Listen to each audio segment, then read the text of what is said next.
We seek peace and harmony with the nations of the world, but that means recognizing the right of every country, including our own, to look after its citizens.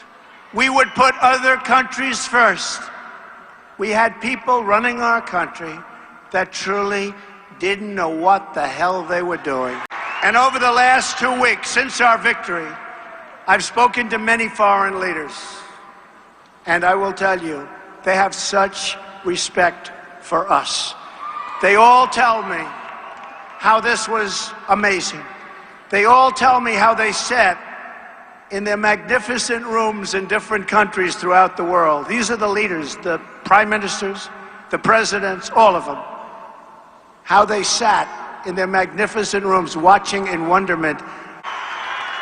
And honestly, one of them told me, I truly respect the United States again because of what happened. We've spent $6 trillion in the Middle East. And the Middle East today is far worse than it's ever been. You will see changes very quickly. At the same time, we will pursue a new foreign policy that finally learns from the mistakes of the past.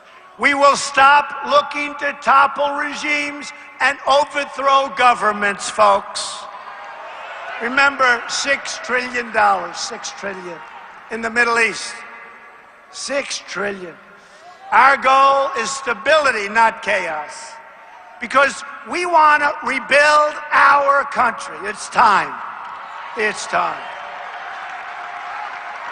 We will partner with any nation that is willing to join us in the effort to defeat ISIS and radical Islamic terrorism.